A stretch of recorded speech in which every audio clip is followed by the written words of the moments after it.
আসসালামু আলাইকুম সবাইকে। ভাইয়ারা, তোমাদের সাথে এই ক্লাসটা তো লাইভে হওয়ার কথা ছিল, কিন্তু তোমরা জানো পূজার বন্ধ এবং যেহেতু আমাদের কোয়ার্টারও আসলে শেষ সময় চলে এসেছে, তো এই জন্য আসলে এই ক্লাসটা লাইভে আর নেওয়া হয়তো হলো না আমাদের, কিন্তু রেকর্ড দিয়ে দিচ্ছি। এই জন্য আজকে আমাদের মেইনলি এই ক্লাস, আমাদের থিওরি পোর্শন পুরোপুরি শেষ হয়ে যাবে চ্যাপ্টার 3 অর্থাৎ সংখ্যা পদ্ধতি এবং ডিজিটাল ডিভাইসের। তা আমাদের বাদ ছিল মেইনলি সিকোয়েন্সিয়াল সার্কিটের অংশটা। তো সিকোয়েন্সিয়াল সার্কিটের মধ্যে কি ছিল, যেমন আমাদের ছিল হচ্ছে বিভিন্ন ফ্লিপ ফ্লপ, বিভিন্ন ল্যাচ, তারপরে ছিল হচ্ছে রেজিস্টার, তারপর ছিল হচ্ছে কাউন্টার। এই জিনিসগুলো আমাদের ছিল। তো এই টপিকগুলো আজকে মেইনলি আমরা এই ক্লাসে কভার করব। তাইলে আমরা শুরু করি, চলো। সো তোমাদের মনে আছে, তোমাদেরকে সিকোয়েন্সিয়াল সার্কিটের হচ্ছে ইয়েটা আগে একবার বলছিলাম যে এই সার্কিটের আউটপুটটা, ঠিক আছে, সিকোয়েন্সিয়াল সার্কিটের আউটপুট অবশ্যই এই যে তার প্রেজেন্ট বলো, প্রেজেন্ট ইনপুট এবং তার পাস্ট ইনপুট, এইগুলার ওপর ডিপেন্ডেন্ট। ঠিক আছে, প্রেজেন্ট ইনপুট পাস্ট ইনপুটের ওপর ডিপেন্ডেন্ট। তো এই যে যখন আমাদের পাস্ট ইনপুটের কথাটা আসে, যে প্রিভিয়াস কোনো ইনপুট হয়তো দেওয়া ছিল, সেটার ওপরেও এর আউটপুটটা কিন্তু ডিপেন্ডেন্ট। এখন আমাকে যখন এই টাইপের জিনিস আমাকে আউটপুটে দিতে বলতেছে, দেন হোয়াট ক্যান আই ডু, আমি কি করব এখন? তো এই ক্ষেত্রে সলিউশনটা হইল এই যে যখন কোথাও পাস্ট ইনপুট থাকবে, তার মানে অবশ্যই এই ইনপুটটা কোথাও স্টোর করে রাখার প্রয়োজন হয়, বা এই ইনপুটটা কোথাও সেভ করে রাখার প্রয়োজন হয়। সো এদেরকে অ্যাকচুয়ালি যে স্টোর করা হয় বা সেভ করা হয়, মানে সংরক্ষণ করা হয়। তো এই কাজটা কিভাবে করা হয়? এই কাজটা করা হয় মেইনলি যেই ডিভাইস দিয়ে, তার নাম হচ্ছে মেমোরি ডিভাইস। তার নাম হচ্ছে মেমোরি। তো এই মেমোরি নিয়েই বেসিক্যালি আমাদের সিকোয়েন্সিয়াল সার্কিটের মেইন পড়াশোনাগুলা। তো আমরা আজকে দেখব যে মেমোরি অ্যাকচুয়ালি কিভাবে তার কাজটা করে। তো আমরা তো নর্মালি ভাবি যে মেমোরি জাস্ট সেভ করে, তো আসলে সেভ সার্কিট লেভেলে কিভাবে হয় সেটার একটা অন্তত পক্ষে একটা ঝাপসা একটা একটা ধারণা আমরা পাবো অ্যাটলিস্ট। হয়তো পুরোপুরি ক্লিয়ার ধারণা পাবো না, বিকজ পুরোপুরি ক্লিয়ার ধারণাটা অনেক বেশি ব্রড লেভেলের একটা পড়াশোনা, কিন্তু অন্তত পক্ষে ছোট যে ধারণাটুকু সেটা আজকে আমরা পাবো। ঠিক আছে, তো এই যে মেমোরি, মেমোরি অর্থ তুমি যেটাকে রেখেছো সেটা অপরিবর্তিত থাকবে, তাই না? মেমোরি কথাটার অর্থ কি বললাম? যেটা রেখেছিলাম, যেটা রেখেছিলাম সেটা অপরিবর্তিত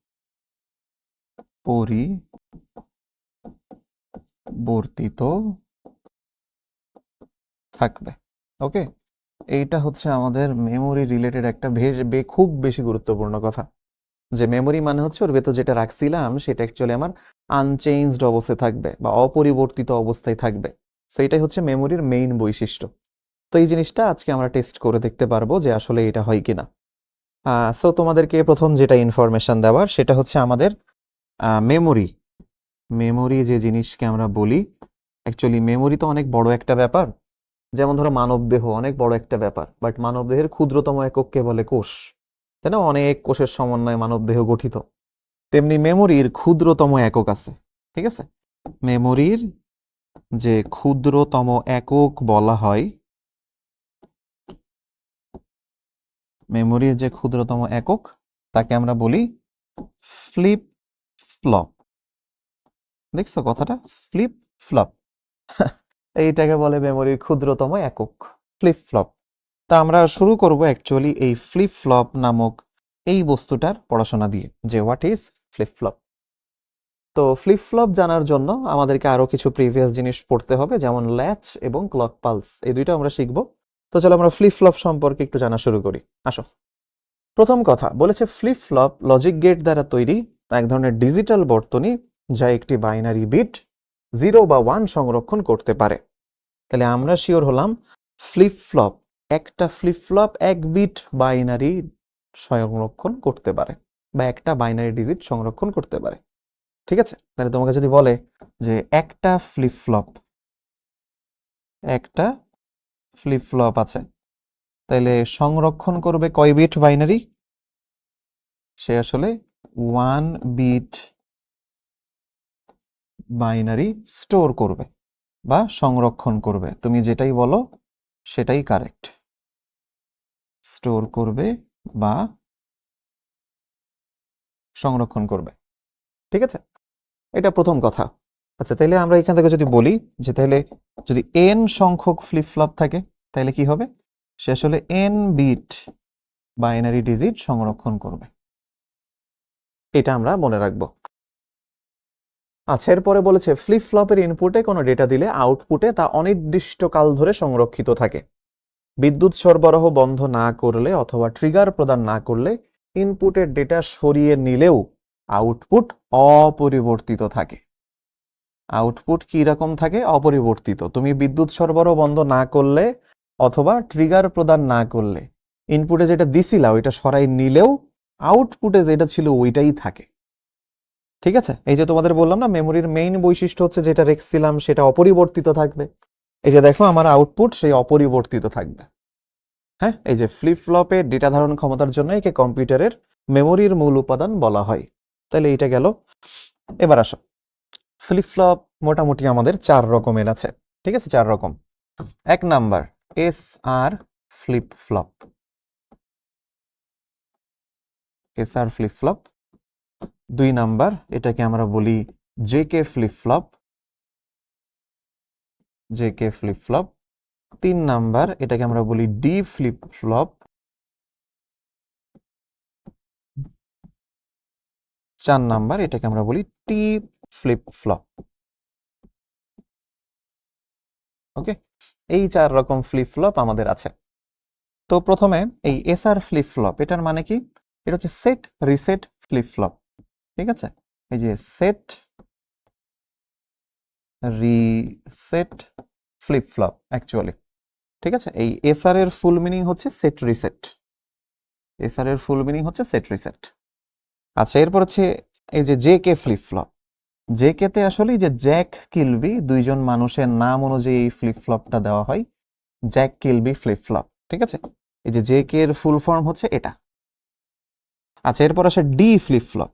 D তে হচ্ছে ডেটা, ডেটা ফ্লিপ ফ্লপ এটা।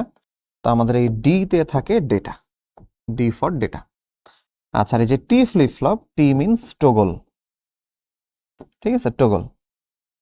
T তে আমাদের থাকে টগল, তো এটা হচ্ছে টগল ফ্লিপ ফ্লপ। আচ্ছা, এখন আসো প্রথমটা ব্যাখ্যা করি, set reset. What does it mean? প্রথম সেট রিসেট আমরা বোঝার ট্রাই করি। আচ্ছা, তোমরা জানবা যে তোমরা যদি কখনো পাও ডিজিটাল ইলেকট্রনিক্সে সেট এই কথাটা, আর যদি কখনো পাও রিসেট, তাহলে এইখানে দুইটা জিনিস তোমরা শিওর হবা যে সেট কি জিনিস, রিসেট কি জিনিস। সেট করা মানে হচ্ছে ডিজিটাল ইলেকট্রনিক্সে সবগুলা আউটপুটকে 1 বানানো। সেট করা মানে আউটপুটকে 1 বানানো, আর রিসেট করা মানে হইল আউটপুটকে 0 বানানো। রিসেট করা মানে আউটপুটকে 0 বানানো। এই ছোট ইনফরমেশনটা আমরা সবাই মনে রাখবো, ঠিক আছে। তো সেট রিসেট ফ্লিপ ফ্লপে আমরা দেখব যে এই কাজটা হবে সেট রিসেট ফ্লিপ ফ্লপে।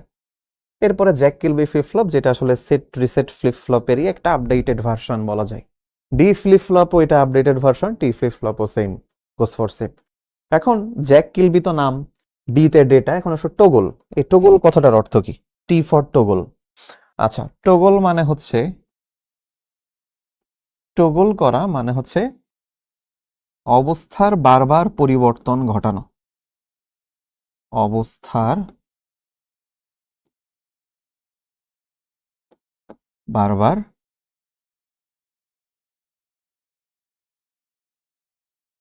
পরিবর্তন ঘটানো। অবস্থার বারবার পরিবর্তন ঘটানো ব্যাপারটা কিরকম? যে ও বারবার 0 থেকে 1 হতে থাকবে, 1 থেকে 0 হতে থাকবে, 0 থেকে 1 হতে থাকবে, 1 থেকে 0 হতে থাকবে। এই ঘটনাটাকে বলা হয় টগল করা, ঠিক আছে। এই ঘটনাটাকে কি বলা হয়? টগল করা। তো এই হচ্ছে আমাদের toggle, set reset flip flop. এইগুলো আমরা একটু মোটামুটি এইগুলো সম্পর্কে জানলাম, এগুলো আমাদের কাজে লাগবে। এখন আসো প্রথমে এসআর ফ্লিপ ফ্লপ। আচ্ছা, দেখো বলেছে এসআর ফ্লিপ ফ্লপ হচ্ছে সবচেয়ে সরলতম ফ্লিপ ফ্লপ, ঠিক আছে। এটা হচ্ছে সবচেয়ে সহজ সার্কিটের ফ্লিপ ফ্লপ। তো এসআর ফ্লিপ ফ্লপ বলতে সেট রিসেট ফ্লিপ ফ্লপকে বোঝাই। এসআর ফ্লিপ ফ্লপের আউটপুট অবস্থাকে 1 বা হাই করাকে সেট এবং 0 বা লো করাকে রিসেট বলে। তো এইটা অলরেডি আমরা জানছি। যে আউটপুট 1 বা হাই, এটা মানে হচ্ছে এটা সেট, আর আউটপুট 0 বা লো, এটা করাকে আমরা বলি রিসেট, তাই না? এই দুইটা কথা অলরেডি আমরা জানছি। আচ্ছা, এখন এখানে একটা ব্যাপার বলে রাখি, আমাদের যে কোনো ফ্লিপ ফ্লপ তোমরা জেনে রাখবা, এটা হচ্ছে ফ্লিপ ফ্লপের একটা জেনারেল গঠন বলা যায়, বা আমরা বলতে পারি general structure of a flip flop. Flip flop, sorry, flop হয়ে গেছে, ফ্লপ তো না, এটা হচ্ছে ফ্লপ, তাই না? ফ্লপ, ফ্লপ নিলাম। তো general structure for a flip flop এরকম যে আমাদের কাছে যদি একটা ল্যাচ থাকে, ল্যাচ, LATCH, ল্যাচ, এবং তার সাথে যদি আমরা একটা ক্লক পালস যুক্ত করে দিই, ঠিক আছে, তাহলে যে জিনিসটা আমরা পাই, এই দুইটা জিনিসকে অ্যাড করলে বা এই দুইটা জিনিসকে যুক্ত করলে সেটাকেই অ্যাকচুয়ালি বলা হয় ফ্লিপ ফ্লপ। ঠিক আছে, তাহলে একটা ফ্লিপ ফ্লপ পাওয়ার জন্য অ্যাকচুয়ালি আমার লাগবে একটা ল্যাচ এবং একটা ক্লক পালস। ঠিক আছে, এটা যে কোনো ফ্লিপ ফ্লপের জন্য প্রযোজ্য। তো সে যদি ফ্লিপ ফ্লপ হয় তাহলে তার অবশ্যই একটা ল্যাচ থাকবে এবং একটা ক্লক পালস থাকবে, তখনই সে একজন ফ্লিপ ফ্লপ হিসেবে বিবেচিত হবে। আমরা এখন ল্যাচ সম্পর্কে জানবো, তারপরে ক্লক পালস সম্পর্কে জানবো, তারপরে আমাদের আসবে ফ্লিপ ফ্লপ। তাহলে চলো সামনে। এখানে ল্যাচ সম্পর্কে শুরুতে বলা আছে কিছু, বলেছে দুইটি ন্যান্ড গেট বা দুইটি নর গেট এমনভাবে যুক্ত যে একটির ইনপুট অন্যটির আউটপুটের সাথে যুক্ত, অর্থাৎ ক্রস কাপলড ভাবে সংযুক্ত থাকে, তখন তাদেরকে বলে ল্যাচ। তখন তাদেরকে বলে ল্যাচ। কিরকম দেখো, এখানে দুইটা ন্যান্ড গেট দেখানো আছে, এটা একটা ন্যান্ড গেট, এটাও একটা ন্যান্ড গেট।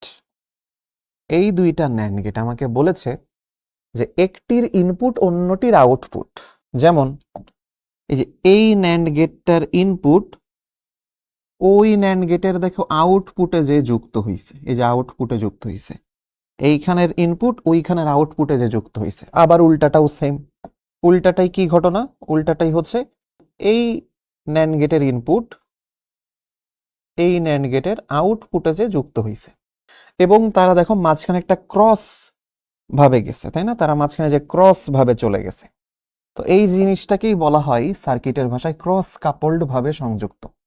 এই জিনিসটাকে সার্কিটের ভাষায় বলে ক্রস কাপলড ভাবে সংযুক্ত। ঠিক সেম গোস ফর এই যে এই পাশে দেখো দুইটা নর গেট আছে, এই পাশে এটা একটা নর গেট, এই পাশে এটা আর একটা নর গেট। সো এখানেও সেম, এখানেও দেখো এই নর গেটের ইনপুটটা এই নর গেটের আউটপুটে গেছে, আর আমার এই নর গেটের ইনপুটটা এই নর গেটের আউটপুটে গেছে, এবং দেখো এখানে সেই অ্যাগেইন ক্রস কাপলড সংযোগ হয়েছে, এগেইন ক্রস কাপলড সংযোগ হয়েছে। এবং তোমরা এখানে যদি একটু খেয়াল করো তাহলে সবসময় দেখতে পারতেছো যে আমাদের এই ফ্লিপ ফ্লপ গুলাতে দেখো দুইটা আউটপুট কি, একটাকে বলা হইতেছে কিউ আর একটা হচ্ছে কিউ বার, একটা হচ্ছে কিউ, একটা হচ্ছে কিউ বার। এই যে কিউ যেটা, এটাই হচ্ছে আমাদের মেইন আউটপুট, ঠিক আছে, মেইন আউটপুট।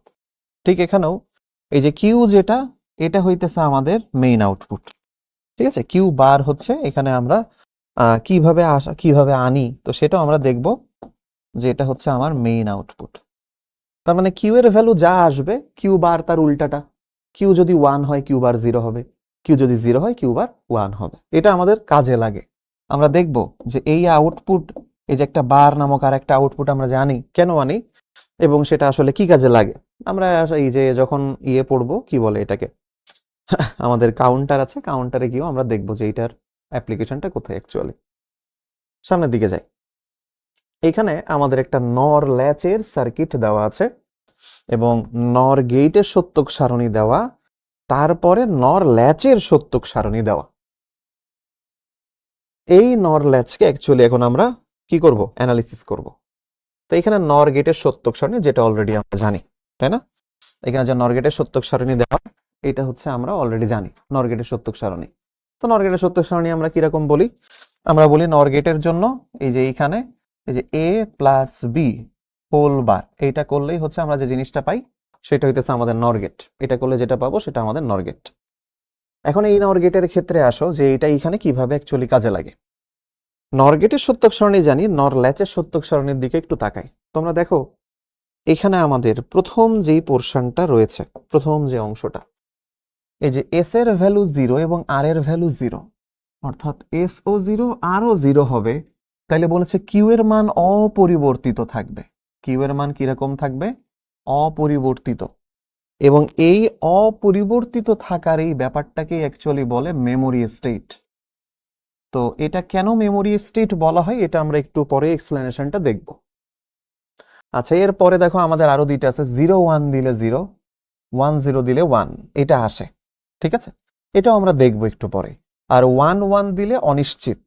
সো এই অনিশ্চিত এই ব্যাপারটাকে অনেক সময় যে টগল করাও বলা হয়, বিকজ টগলে 1 0 পরপর আসতেই থাকে, ওটাকে নিশ্চিত করে বলা যায় না ওইটা কি 0 নাকি 1, সেই ব্যাপারটাকে বলে অনিশ্চিত। তাহলে এই দুইটা জিনিস সম্পর্কে আমরা একটু জানলাম। এখন আসো এবার আমরা কেস অ্যানালিসিস শুরু করি একটা একটা করে। আসো আমাদের ফার্স্ট কেস, আমরা কেস নাম্বার 1 নিচ্ছি এটাকে। ঠিক আছে, কেস নাম্বার 1 বলতে আসলে এই যে দেখো এখানে আমরা এস এর ভ্যালু 0, আর এর ভ্যালু 1, তো সেটার জন্য এখানে 0 আসা উচিত, তাই না? এর আউটপুট কি আছে? 0। আউটপুট 0 মানে কি? এটা আমার কি জিনিস? এটা রিসেট, তাই না? আউটপুট 0, এটা তো আউটপুট, কিউ হচ্ছে আউটপুট ল্যাচের জন্য। তাহলে আউটপুট হচ্ছে 0, তার মানে এটা রিসেট। আমরা প্রথমে এই কেসটা পড়বো। কেস 1 হচ্ছে আমাদের রিসেট করা। ওকে, কেস 1-এ আমরা যেটা পড়বো সেটা হচ্ছে রিসেট করা। ঠিক আছে, রিসেট করা। এটা কিন্তু আমার নর গেটের সত্যক সারণী, ল্যাচের সত্যক সারণী না, মিলাই ফেলো না আবার। রিসেট করা, রিসেট করা মিন্স হচ্ছে কিউ এর ভ্যালু আসবে 0, তাহলে কিউ বার কত হওয়া উচিত? 1। কিউ এর ভ্যালু 0, রিসেট করা মিন্স, তাই না? এই যে আমরা তো এই পাশে দেখলাম যে ওই যে আউটপুট হচ্ছে 0, আর এটা তাহলে আসবে কিউ বার আসবে 1। আচ্ছা, তখন আমাদের এস আর আর এর ভ্যালু কত দেওয়া ছিল? এস এর ভ্যালু দেওয়া ছিল 0, আর দেওয়া ছিল 1। ঠিক আছে, এস দেওয়া ছিল 0, আর দেওয়া ছিল 1। তো আসো তো আমরা একটু চেক করি। নাও, এস এখানে দেওয়া হচ্ছে 0, আর দেওয়া হচ্ছে আমার 1। ঠিক আছে, সো এই 0 আমাদের এইখানে আসবে। নাও আমি একটু দেখাই, এই 0 আসবে এইখানে, এই 1 আসবে এইখানে।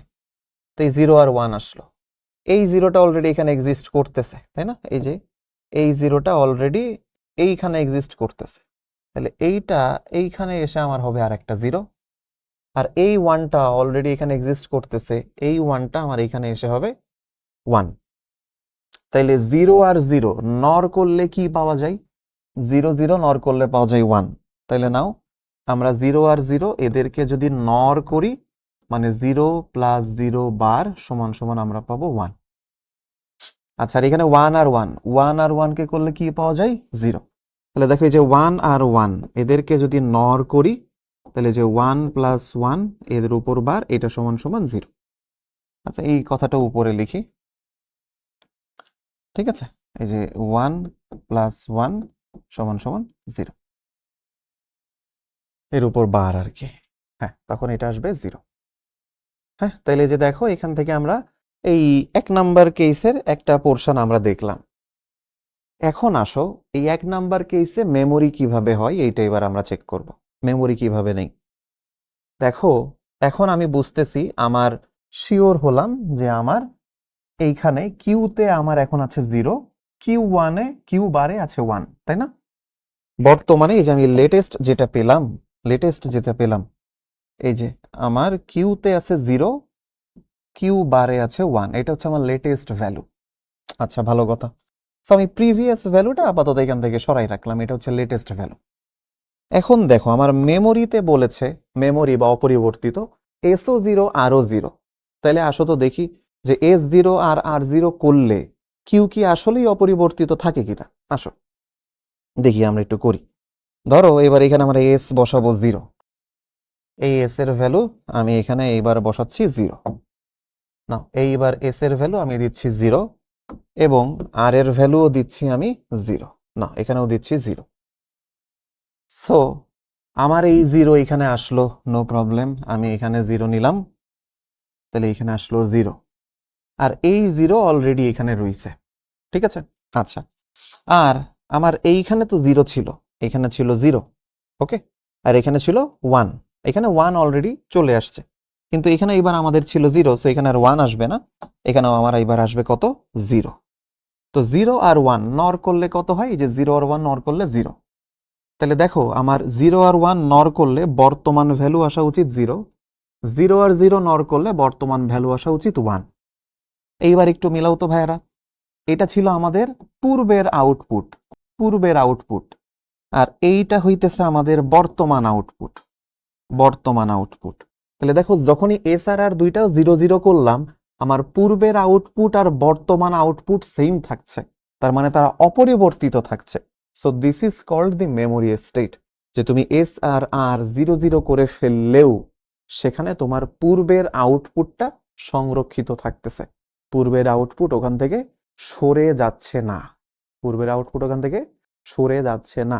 So this is the case number 1, যখন রিসেট করলেও আমার পূর্বের আউটপুট থেকে যাচ্ছে, বা সেখানে আমার মেমোরি ব্যাপারটা আসতেছে। চলো আমরা কেস নাম্বার 2 অ্যানালিসিস করি, কেস নাম্বার 2 অ্যানালিসিস করি। কেস নাম্বার 2 তে অ্যাকচুয়ালি আমরা সেট করব, সেট করা, ঠিক আছে। তো সেট করা, এটার মিনিং কি? সেট করার মিনিং হচ্ছে আমার কিউ হবে এবার 1, সেট করার মিনিং হচ্ছে কিউ হবে 1, কিউ বার তাইলে হবে 0। আচ্ছা, এখানে আমার দুইটাই নর গেট, আমি লিখি দুইটাই হচ্ছে আমার নর গেট, আর এখানে নর গেটের সত্যক সারণীটা দেওয়া আছে যাতে আমরা দেখে ডিরেক্ট সাথে সাথে করে ফেলতে পারি। আচ্ছা, তো খুব ভালো কথা। তো আমাদের সেকেন্ড কেস সেট করা, তখন আমাদের কেমন ছিল, এই যে এখানে এস এর ভ্যালু ছিল 1, আর এর ভ্যালু ছিল 0, তখনই আমার কিউ হচ্ছে সেট হয়, কিউ 1 হয়, 1 হওয়া মানে সেট হওয়া, যে কিউ যখন 1 তখন দেখো আমার এস এর ভ্যালু 1 আর এর ভ্যালু 0, তাহলে এস এর ভ্যালু 1 আর এর ভ্যালু 0 বসাই।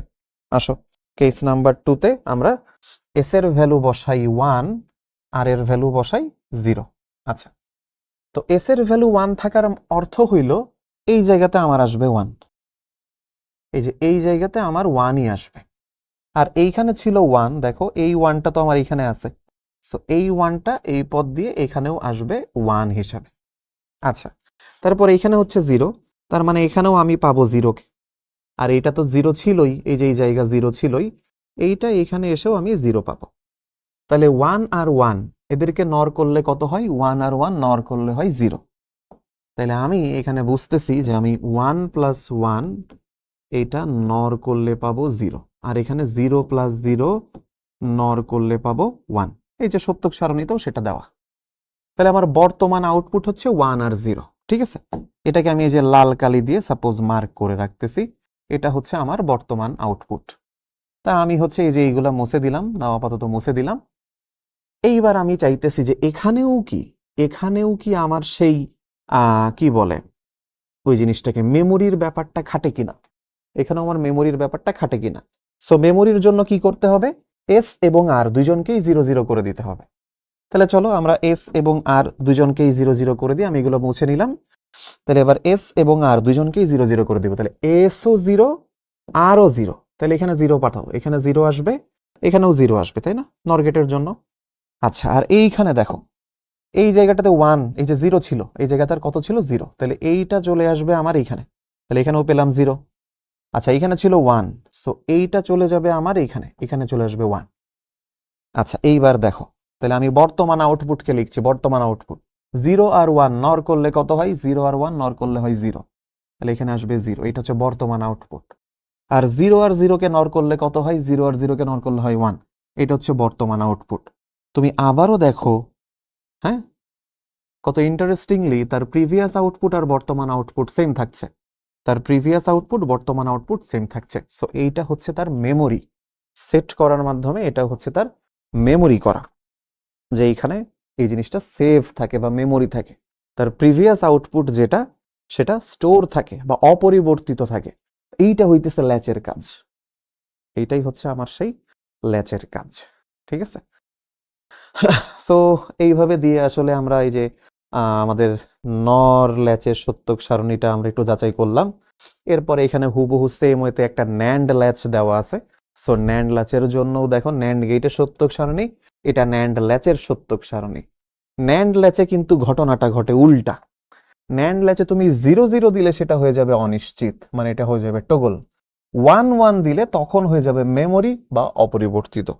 তাহলে ন্যান্ড ল্যাচের মেমোরি সিস্টেমটা হচ্ছে আমার 1 1, আর টগল হবে হচ্ছে 0 0 তে। তাইলে তোমরাও নিজেরা বাসায় একটু ট্রাই করবা যে এইটাকে তুমি তখন কেস 1, এইটাকে কেস 2। কেস 2 হচ্ছে সেট, কেস 1 হচ্ছে রিসেট। এইটা করে তোমরা এস আর এর ভ্যালু বসাই দেখবা। তারপরে তোমরা এস এবং আর এই যে ন্যান্ড ল্যাচের ক্ষেত্রে 1 1 বসাই দেখবা যে আসলে মেমোরি থাকে কিনা।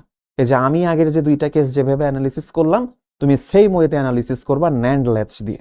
দেখবা তো যে মেমোরি থাকে কিনা, এবং তোমরা অবশ্যই অ্যান্সার পাবা যে মেমোরি থাকতেছে, জিনিসটা অপরিবর্তিত থাকছে। ওকে, তো যাচাই করার জন্য এই যে সত্যক সারণী দেওয়া আছে ওইটার সাথে তোমরা মিলাই দেখবা। সো এখানে দেখো দুইটা ন্যান্ড গেট আছে, এইটা একটা ন্যান্ড গেট এবং এইটা আর একটা ন্যান্ড গেট। এই দুইটা ন্যান্ড গেট এখানে এই যে ক্রস কাপড় ভাবে যুক্ত হয়ে এইখানে এস আর ওপরে কিউ নিচে কিউ বার। এবার ঠিক আছে, এবার হচ্ছে ওপরে কিউ আর নিচে কিউ বার, সেই জায়গাটা খেয়াল রাখবা। সো এখানেও আসলে আমরা সেট রিসেটের কেস দিয়ে আমরা এখানে মেমোরির সেম জিনিসটা প্রমাণ করতে পারি। এটা তোমরা বাসায় একটা ট্রাই দিবা, সেম জিনিস, জাস্ট ন্যান্ড গেটের সত্যক সারণী দিয়ে যাচাই করবা। গেল। এইবার আসো আমরা ক্লক পালস সম্পর্কে জানবো। আমরা ফ্লিপ ফ্লপের জন্য কি বলছিলাম, ল্যাচ শেখা লাগবে এবং শেখা লাগবে ক্লক পালস। আমরা ল্যাচ শিখে ফেলছি, এবার আমরা জানবো ক্লক পালস। তো ক্লক পালসের সংজ্ঞা কি দেওয়া পড়ে ফেলি। বলেছে ক্লক পালস হলো এক ধরনের সিগন্যাল বা ভোল্টেজের উপস্থিতি যা একটি নির্দিষ্ট সময় ধরে একই অবস্থায় থাকে এবং পরবর্তীতে আবার নির্দিষ্ট সময় ধরে বিপরীত অবস্থায় থাকে। কিরকম, আসো এটাকে ছবি এঁকে দেখাই। হ্যাঁ, ছবিটা আসবে এরকম, এবং ছবির সাথে সংজ্ঞাকে তারপরে আমরা মিলাই দেখাচ্ছি যে আসলে সংজ্ঞাতে এই কথাটাই বলা হয়েছিল। আসো এইখানে দেখো আমি একটা কি বলে এখানে একটা ওয়েভ আঁকছি, একটা ওয়েভ। এবার আমার বলে দেয়া হবে যে এই এই লেভেলটা, এই যে নিচের এই লেভেলটা, এটাকে আমরা বলি 0 ভোল্ট লেভেল, 0 ভোল্ট লেভেল। আর এই যে ওপরের লেভেলটা, এই যে ওপরের যতগুলা দাগ দেখতে পারতেছো, এই লেভেলটাকে বলি আমরা 5 volt level. So that's why এই ওপরে যখন থাকবে তখন আমরা বুঝবো এটা হচ্ছে লজিকের 1, যখন নিচে থাকবে তখন এটাকে আমরা বলবো লজিকের 0। অর্থাৎ আমাদের যে 1 0 ওপরে উঠলেই আমরা বুঝবো এটা 1, নিচে গেলে আমরা বুঝবো এটা 0। ঠিক আছে, তো এই ওপরের এই যে এই জায়গাগুলা, এই যে এই জায়গাগুলা, যেমন আমি একটু মার্ক করি যে এই জায়গাগুলা, এই জায়গা, এইগুলা সব একটা একটা স্টেট, এইগুলা সব একটা একটা স্টেট, এটাও একটা একটা স্টেট, এবং এই তিনটা একই স্টেট, একই স্টেট। দেখো এই একই স্টেটে সে কিছু সময় ধরে ছিল, তারপরে স্টেট বিপরীতে চলে গেছে, সে চলে গেছে 0 স্টেটে, 0তে চলে গেছে। তারপরে আবার স্টেট চেঞ্জ করছে, মানে আবার 1-এ গেছে, তারপরে কিছুক্ষণ পরে আবার 0তে, তারপরে আবার 1-এ, তারপরে কিছুক্ষণ পরে আবার 0তে। এই জিনিসটাকে অ্যাকচুয়ালি ক্লক পালস নামে অভিহিত করা হয়। তুমি ক্লক পালস দেওয়া মানে তুমি সেখানে এরকম একটা ভোল্টেজ অ্যাপ্লাই করতেছো আসলে। তো এই ক্লক পালসের কিছু নাম আছে বা এখানের কিছু নমিনেশনস আছে, কিছু টার্মস আছে, এইগুলো সম্পর্কে আমাদেরকে একটু জানতে হবে। ঠিক আছে, আচ্ছা, যেমন এই যে এইগুলাকে কি বললাম, এটা একটা লেভেল। ঠিক আছে, এটা হচ্ছে একটা লেভেল, এইটা হচ্ছে একটা লেভেল, এই সবগুলো একটা লেভেল বা একটা স্টেট। লেভেলও বলা যায় অথবা এটাকে একটা স্টেটও বলা যায়, যে এটাকে আমরা একটা স্টেট বলছি বা একটা অবস্থা বলছি। আচ্ছা, এরপরে এখানে কিছু ব্যাপার আছে আরো। এই যে যখন এই জিনিসটা ওপরে উঠতেছে, 0 থেকে হাইয়ে উঠতেছে, বা এই 5 ভোল্টকে অনেক সময় হাই বলা হয়, HIGH, আর এই 0কে অনেক সময় লো বলা হয়। সো যখন হাই লেভেল থেকে লো লেভেলে উঠতেছে, এই যে এরকম একটা অ্যারো চিহ্ন দিয়ে সেটা দেখানো হয়, হাই লেভেল থেকে লো লেভেলে উঠতেছে। বা এই যে এখানেও দেখো এই যে লো লেভেল থেকে হাই লেভেলে উঠতেছে, লো লেভেল থেকে হাই লেভেলে উঠতেছে, এখানেও দেখো লো লেভেল থেকে হাই লেভেলে উঠতেছে। এই জিনিসগুলাকে আমরা বলি positive edge transition. Positive edge transition, এই সব জায়গাগুলোতেই পজিটিভ এজ ট্রানজিশন হয়েছে, লো থেকে হাই গেছে। আর এর পরের জায়গাগুলোতে, এই যে এই জায়গাগুলোতে আমি যদি এখানে দেখি যে এই দিকে গেছে, এই দিকে গেছে, এই যে নিচের দিকে নামছে, হাই থেকে লোতে গেছে, হাই থেকে লোতে গেছে, এই জায়গাগুলোকে বলা হয় negative edge transition. Negative edge transition, একটা হচ্ছে পজিটিভ এজ ট্রানজিশন, একটা হচ্ছে নেগেটিভ এজ ট্রানজিশন, আর বাকিগুলো হচ্ছে লেভেল, বাকিগুলো হচ্ছে আমাদের লেভেল। তো এই এজ ট্রানজিশনগুলো আমাদের একটু এই জন্য জানা দরকার যে আমরা একটু পরে কিছু সিম্বল দেখব, ওটা দেখলে আমরা বুঝতে পারবো যে এখানে নেগেটিভ এজ ট্রানজিশন হয়েছে। যেমন আমরা দুই রকম জিনিস জানলাম মোটামুটি, তাই না? একটা ছিল ফ্লিপ ফ্লপ, একটা ছিল ল্যাচ। তোমরা জেনে রাখবা যে একটা ল্যাচ তখনই সক্রিয় হয়, একটা ল্যাচ তখনই সক্রিয় হয় যখন আমাদের এই লেভেলগুলা থাকে, লেভেলগুলা যখন কাজ করে। আর ফ্লিপ ফ্লপ সক্রিয় হয় যখন আমাদের এই এজগুলা কাজ করে। ফ্লিপ ফ্লপ কখন সক্রিয় হয়? যখন এজগুলা কাজ করে, ঠিক আছে? যখন এই যে এজের পোর্শনে থাকবে ভোল্টেজটা, তখন ফ্লিপ ফ্লপ কিছু একটা বোঝে যেখানে ক্লক পালস দেওয়া হয়েছে, বা যখন এই যে নিচের দিকে নামে তখন ফ্লিপ ফ্লপ বোঝে এখানে ক্লক পালস দেওয়া হয়েছে। বাট এই ওপরে ওঠা বা যখন নিচে নামে তখন কিন্তু আমার ল্যাচ বুঝতে পারে না এখানে আদৌ কিছু হয়েছে কিনা। কিন্তু ল্যাচ কখন বোঝে? যখন এই অংশে থাকে তখন ল্যাচ বুঝতে পারে এখানে ক্লক পালস দেওয়া হয়েছে, যখন এখানে থাকে তখন ল্যাচ বুঝতে পারে আমাকে ক্লক পালস দেওয়া হয়েছে। দ্যাটস ওয়াই আমাদের দুইটা গুরুত্বপূর্ণ কথা বলা হয় যে ল্যাচ যেই ডিভাইসগুলা, এদেরকে আমরা বলি লেভেল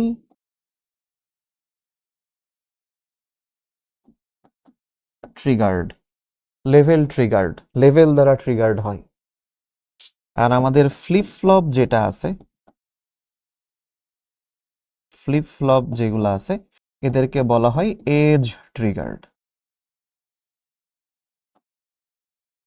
এদেরকে বলা হয় এজ ট্রিগার্ড। ও যখন এজ পাই তখন বুঝতে পারে যে হ্যাঁ এখন আমাকে সক্রিয় হইতে হবে, এছাড়া ও বুঝতে পারে না। তাহলে এখানে টোটাল আমাদের ক্লক পালসে আমরা এই জিনিসগুলো বা এই টার্মসগুলো একটু জেনে রাখবো, এটা আমাদের একটু পরে কাজে লাগবে। তো তুমি যখন একটা ল্যাচের সাথে এই ক্লক পালসকে জুড়ে দিবা, তাহলে মানে ক্লক পালস যাওয়া মানে সিম্পলি একটা ভোল্টেজ যাওয়া যেটা বারবার ওঠানামা করে 0 আর 1 এর মধ্যে। তাহলে একটা ক্লক পালস যাওয়া মানে অ্যাকচুয়ালি একটা ভোল্টেজ যাওয়া যেটা বারবার এই যে 0 আর 1 লজিকের মধ্যে ওঠানামা করে, বা 0 ভোল্ট আর 5 ভোল্টের মধ্যে ওঠানামা করে। এইটা হইতেছে মেইনলি একটা ক্লক। সো তুমি যেই ল্যাচের সাথে বিভিন্ন গেট দিয়ে অ্যাকচুয়ালি তুমি একটা ক্লক পালসকে সেখানে অ্যাড করে দিবা, তখনই ওই ল্যাচ এবং ক্লক পালস মিলে একত্রে একটা ফ্লিপ ফ্লপের মতন কাজ করে। তাহলে চলো আমরা প্রথম সেই জিনিসটা এখন একটু চেক করি। এসআর ফ্লিপ ফ্লপ, প্রথমে আমাদের আসবে এসআর ফ্লিপ ফ্লপ। সেই এসআর ফ্লিপ ফ্লপে খেয়াল করো যে এইটা ছিল আমাদের ল্যাচ, মনে পড়ে যদি, এই যে একটু আগেই পড়ে আসলাম, এইটা ছিল আমাদের নর ল্যাচ, নর ল্যাচ যেটা আমরা অ্যানালিসিস করলাম। সেখানে দেখো দুইটা অ্যান্ড গেট দিয়ে এস আর আর এর ইনপুট দেওয়া হয়, তার সাথে ক্লক পালস দেওয়া হয়। দেখছো এই যে এস এবং এস এর সাথে একটা ক্লক পালস যায়, সেখানে ঢোকে প্রথম নর ল্যাচে, আর এর সাথে একটা ক্লক পালস যায়, সেখানে ঢোকে প্রথম নর ল্যাচে। এই ক্লক পালসের সাথে সাথেই কিন্তু এখানে দেখো যে 0 1 0 1 এইভাবে বারবার চেঞ্জ হইতে থাকবে, 0 1 0 1 বারবার চেঞ্জ হবে, এবং সেই অনুযায়ী এস আর আর এর মান আমরা কিউ আর কিউ বারে পেতে থাকি। সো এই টোটাল সার্কিটটাকে তখন আমার বলা হয় হচ্ছে একটা ফ্লিপ ফ্লপের সার্কিট। যদিও এইটা তোমাকে মুখস্থ করা লাগবে না, তোমাকে পরীক্ষায় খুব একটা এগুলা দেয় না, এটা দেয় না খুব একটা। এই এসআর ফ্লিপ ফ্লপের জন্য, এসআর ফ্লিপ ফ্লপের জন্য দেখো আমার এইখানে একটা সত্যক সারণী আঁকানো আছে, সত্যক সারণী এখানে একটা আঁকাই রাখা আছে। সো প্রথমে এস, তারপরে আর, তারপরে হচ্ছে কিউ। কিউ হচ্ছে আমাদের এখানে মেইন আউটপুট এসআর ফ্লিপ ফ্লপে, ঠিক আছে? এসআর ফ্লিপ ফ্লপে দেখো 0 0 দিলে কিউ অপরিবর্তিত, কিউ নট মানে হচ্ছে আগের মান, আগের আউটপুট আর বর্তমান আউটপুট। তো আগের আউটপুট হচ্ছে কিউ নট, সো আগের আউটপুটটাই বর্তমানে থেকে যাবে, তাই কিউ নট অপরিবর্তিত বলছে। এখানে 0 দিলে এখানে 0 পাবা, 1 দিলে 1 পাবা। আর এই যে ক্লক সব দেখো ওপরের দিকে দেওয়া, ক্লক সব উপরের দিকে একটা অ্যারো দেওয়া, এর মানে হচ্ছে যে এজ ট্রিগার্ড বোঝাচ্ছে। ক্লক উপরের দিকে এখানে দেওয়া মানে সে আসলে এখানে একটা এজ ট্রিগার্ড ফ্লিপ ফ্লপ বোঝাচ্ছে। আর এই 1 দিলে টগল, 1 দিলে টগল। এই জিনিসটা আমরা মুখস্থ করা দরকার নেই, অন্তত পক্ষে একটু জানা থাকলো, বিকজ এটা মুখস্থ করা লাগবে না, তার একটা শর্টকাট টেকনিক আমি শেখাই দিব, যেটা মুখস্থ করা তোমার লাগবে না। তার আগে আমরা সবগুলো ফ্লিপ ফ্লপ একটু একটু দেখে নিই। এরপরে আমাদের আসবে ডাটা ফ্লিপ ফ্লপ, ঠিক আছে। এস আর আর কে আমরা একটু চেঞ্জ করি, আসলে দুইটাকেই আমরা যখন এই যে 0 হয়, এই যে এখানে দেখো, তখন অনিশ্চিত অবস্থাও ক্রিয়েট হতে পারে যদি ন্যান্ড ল্যাচ দিতাম।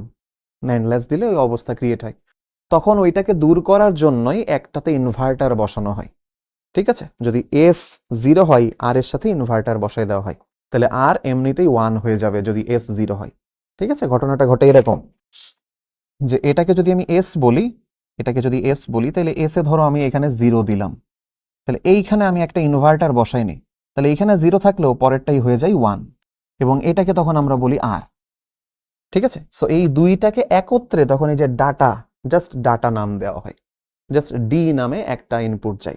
এই যে এখানে যে ইনপুটটা দিছি একটা ইনপুট, এইটাকে তখন এই আলাদা করে এস বলা হয় না, এটাকে বলা হয় ডি। এইভাবে এখানে চলে আসে ডি ফ্লিপ ফ্লপ নামে একটা নতুন ফ্লিপ ফ্লপ। বাকি সবকিছু সেম, এখানেও কিউ আছে, কিউ বার আছে। এই সেট আর ক্লিয়ার, এই দুইটা হচ্ছে অপশনাল। এটা সচরাচর আমাদের ফ্লিপ ফ্লপ গুলোতে ব্যবহার করা হয় অন্যান্য বিশেষ কিছু টার্মস বা বিশেষ কিছু উদ্দেশ্যকে মাথায় রেখে, বাট এটা নিয়ে আমাদের আপাতত মাথা ব্যথা দরকার নেই। এইখানে একটা ছোট জিনিস তোমরা একটু চেক করবা, দেখো এইখানে ক্লকের জায়গাটা ব্লক ডায়াগ্রামে এরকম একটা সিম্বল দিয়ে দেখানো, ক্লকটাকে এরকম একটা সিম্বল দিয়ে দেখানো। এইটার মানে কি? ক্লকে এরকম সিম্বল কেন দিল? শুধু একটা দাগ দিয়ে দিলেই তো হতো। তার অ্যান্সার হচ্ছে, এটার মানে হচ্ছে আমার এই ক্লক যেটা, এই যে ক্লক একটু আগে দেখালাম, আমার এই যে ক্লক, এই যত জায়গায় নেগেটিভ এস ছিল, এই যে হাই থেকে লোতে গেছে, যত জায়গায় হাই থেকে লোতে নামছে, এটাকে বলে নেগেটিভ এজ ট্রিগার্ড। আমার যখন কোনো ফ্লিপ ফ্লপ নেগেটিভ এজে ট্রিগার্ড হয়, তখন তার ক্লক পালসে এই সিম্বল দেওয়া থাকে। তাহলে ক্লক পালসে এই সিম্বল দেওয়া থাকা মানে হচ্ছে আমার এই ফ্লিপ ফ্লপটা যখন ক্লক পালসে নেগেটিভ এজ পাই, ও তখনই কেবল ট্রিগার্ড হয় বা সক্রিয় হয়, ঠিক আছে। এটা হচ্ছে তার মিনিং, নেগেটিভ এজ ট্রিগারের। সো এখানে তখন এই যে এই সিম্বল ইউজ করা হয়। আচ্ছা, ডি ফ্লিপ ফ্লপের জন্য দেখো এখানে একটা কি বলে দেওয়া আছে আমাদের সত্যক সারণী। যখন D0 তখন Q0 হবে, যখন D1 তখন Q1 হবে। ক্লক পালসের সিম্বল দেওয়া, ক্লক পালস সিম্বলকে এভাবেই ডিনোট করা হয়। ওকে, সো এখানে এই সার্কিট তোমাকে মুখস্থ করা লাগবে না, কোনো দরকার নেই, তোমার এইসব দেখে ভয় পাওয়ারও কোনো কারণ নেই, মুখস্থ করাই লাগবে না। এরপর হচ্ছে জেকে ফ্লিপ ফ্লপও সেম, যে SR1 যদি 1 হয়, দুইটাই যদি 1 হয়, আমাদের নর ল্যাচ ব্যবহার করে তখন কিন্তু আমাদের এর আউটপুট অসুবিধা হয়, বা যে আউটপুট মানে হয়ে যায়, টগল হয়ে যায়। সো এটাকে দূর করার জন্য জেকে ফ্লিপ ফ্লপকে আনা হয়। দেখো জেকে ফ্লিপ ফ্লপে আমার ক্লকের সিম্বলটা সেম সিম্বল ক্লকে, তার মানে এটাও negative S triggered flip flop, এবং এখানে একটা কিউ আছে, একটা কিউ বার আছে, জেকে তে আমরা ইনপুট দিই। এই যে এখানে জেকে ফ্লিপ ফ্লপের ছবি দেওয়া, এটা মুখস্থ করা লাগবে না। এখানে আমাদের জেকে ফ্লিপ ফ্লপের জন্য একটা সত্যক সারণী দেওয়া আছে, মুখস্থ করা লাগবে না। বলছি না একটা শর্টকাট ট্রিক আছে, ওটা তোমাদেরকে শিখিয়ে দিব, দিলে তোমরা মোটামুটি এটা মনে রাখতে পারবা। জাস্ট মনে রাখবা যে তোমার এই যে জেকে 0 হইলে এটা অপরিবর্তিত, 0 1 হলে এটা সবসময় 0, 1 0 হলে এটা সবসময় 1, এরকম, ঠিক আছে। এইভাবে যাই সামনে। আচ্ছা, এটা গেল জেকে ফ্লিপ ফ্লপ। এবার আসো T flip flop. T flip flop মানে হচ্ছে toggle flip flop. T flip flop means toggle flip flop. তো টি ফ্লিপ ফ্লপের একটা সহজ ব্যাপার হইতেছে, তুমি সবসময় মনে রাখবা টি ফ্লিপ ফ্লপ ইনভার্টারের মতন আচরণ করে, তবে সেখানে আসলে ক্লক পালস আছে টি ফ্লিপ ফ্লপে, ঠিক আছে। টি ফ্লিপ ফ্লপে আমার টি তে ইনপুট যদি 0 হয়, আমার এই কিউ তখন হয়ে যাবে 1, আর টি যদি 1 হয়ে যায়, আমার কিউ হয়ে যাবে 0, টগল করবে, টগল হইতে থাকে, ঠিক আছে। এটাও দেখো ক্লকে এই সিম্বল দেওয়া, তার মানে এটাও negative edge triggered flip flop. So এখানে কিন্তু এরও সত্যক সারণী প্লাসের ডায়াগ্রাম আঁকায় দেখানো আছে। তো এখন আমাদের এই টি ফ্লিপ ফ্লপের এই যে এখানে কিউ নট দেওয়া আছে, মানে আগের ভ্যালু হয় 1, আর 1 দেওয়া আছে, তার মানে পরের ভ্যালু, তার মানে কিউ এর ভ্যালু হচ্ছে 0, 1 0 1 0, এইভাবে চলতে থাকে। সো তোমাদেরকে যদি দেখাই, দেখো আমাদের টি ফ্লিপ ফ্লপটাতেই আসলে এই যে এর সত্যক সারণীটা একটু ডিফারেন্ট হয়। টি ফ্লিপ ফ্লপে যে 0 থাকলে 1, 1 থাকলে 0, এত মনে রাখা সহজ, টগল করবে। কিন্তু এর আগে তুমি যতগুলা ফ্লিপ ফ্লপ পড়লে, ধরো জেকে ফ্লিপ ফ্লপ, তারপরে ডি ফ্লিপ ফ্লপ, তারপরে এসআর ফ্লিপ ফ্লপ, এইগুলা পড়ছো তাই না? এখন এটা মনে রাখার সহজ উপায় কি? তুমি জাস্ট এটা মনে রাখবা 0 0 থাকলে মেমোরি বা অপরিবর্তিত। এটা যে এসআর ফ্লিপ ফ্লপের জন্য ট্রু, এটা ডি ফ্লিপ ফ্লপের জন্য ট্রু, এটা জেকে ফ্লিপ ফ্লপের জন্য ট্রু। তারপরে প্রথম যেটা থাকবে আউটপুটে সেটা পাবা। দেখো এখানে প্রথমে ছিল 0, আউটপুটে পাইছি 0। প্রথমে 1, আউটপুটে 1। এটা এসআর ফ্লিপ ফ্লপের জন্যও ট্রু, এটা ডি ফ্লিপ ফ্লপের জন্যও ট্রু, এটা জেকে ফ্লিপ ফ্লপের জন্যও ট্রু। এটা মনে রাখবা, আর 1 1 হলে টগল করবে। তাহলে এই সেম সত্যক সারণী JK flip flop, SR flip flop, D flip flop তিনটার জন্যই ট্রু। টিতে এসে একদম উল্টাই গেছে, অর্থাৎ ইনপুট 0 হলে আউটপুট 1, ইনপুট 1 হলে আউটপুট 0। এইটা হইতেছে জাস্ট টি ফ্লিপ ফ্লপে এসে উল্টাই গেছে, নাথিং এলস। সো এইগুলো আসলে মুখস্থ করা লাগে না, একটা মনে রাখবা, বাকি সবগুলো এমনিতেই হয়ে যাবে।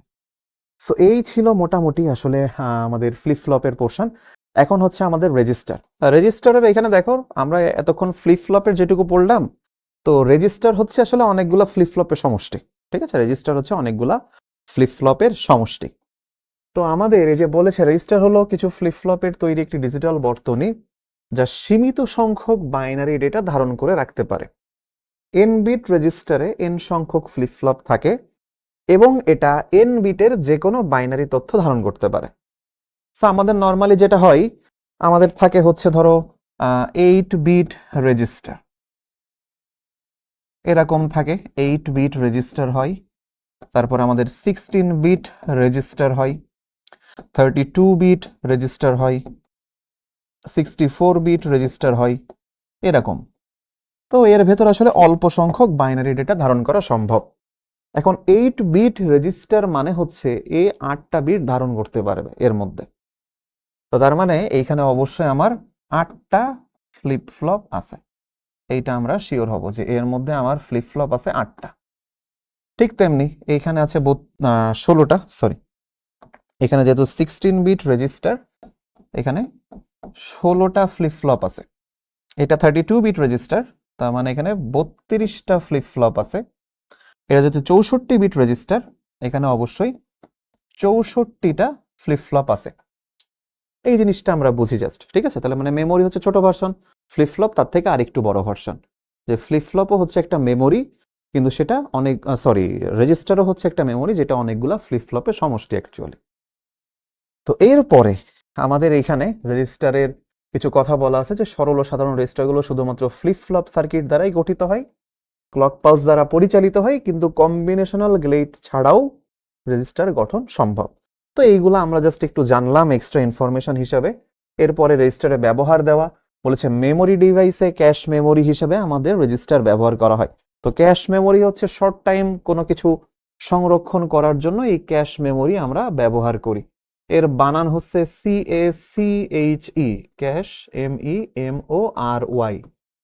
ঠিক আছে, এইটা হচ্ছে ক্যাশ মেমোরির বানান। এই যে ক্যাশ মেমোরি পড়ো, এটার বানান এই CASH না, টাকা পয়সার ক্যাশ না এটা। এরপর বলেছে সিপিইউতে ডেটা প্রসেসিং করে রেজিস্টার, সাময়িকভাবে সেটা সঞ্চিতও রাখে। সেটার একটা এক্সাম্পল হচ্ছে অ্যাকিউমুলেটর রেজিস্টার। আমরা একটু পরেই তোর প্রকারভেদগুলো দেখবো, তো অ্যাকিউমুলেটর রেজিস্টার হচ্ছে তার একটা এক্সাম্পল। তারপরে বিভিন্ন প্রকার লো লেভেল প্রোগ্রামের কমান্ডের ল্যাঙ্গুয়েজে সঞ্চিত রাখা হয়, যেমন হচ্ছে অ্যাসেম্বলি ল্যাঙ্গুয়েজ। এই যে বলেছে অ্যাসেম্বলি ল্যাঙ্গুয়েজে তথ্য সংরক্ষণের জন্য যে AX, BX, CX, DX, EX, SX এরম নামে সিপিইউতে অনেক রেজিস্টার আছে। অ্যাসেম্বলি ল্যাঙ্গুয়েজ হচ্ছে খুবই কঠিন একটা ল্যাঙ্গুয়েজ। এবং এই যে এই AX দেখতেছো, এই AX মানেই হচ্ছে এটা অ্যাকিউমুলেটর রেজিস্টার, সংক্ষেপে বলা হয় AX। তারপরে যে BX, এটাকে বলে base register, base register. CX, এটাকে বলে কাউন্টার রেজিস্টার। ঠিক আছে, তারপর হচ্ছে DX, এটাকে বলে data register. EX, extra segment register. ঠিক আছে, SX, সোর্স রেজিস্টার বা সোর্স ইন্ডেক্স, এরকম অনেক কিছু থাকে আরো। তো এইগুলা গেল, এগুলো আমরা জাস্ট একটু ব্যবহার সম্পর্কে জেনে রাখলাম। এরপর হচ্ছে রেজিস্টারের প্রকারভেদ। তো গঠনের ভিত্তিতে রেজিস্টার দুই রকম, একটাকে বলে প্যারালাল রেজিস্টার আর একটাকে বলে শিফট রেজিস্টার। এই দুইটা সম্পর্কে আমরা একটু পরেই পড়বো। আর কাজের ভিত্তিতে এখানে অনেক রকম আছে, মোটামুটি 5টা দেওয়া।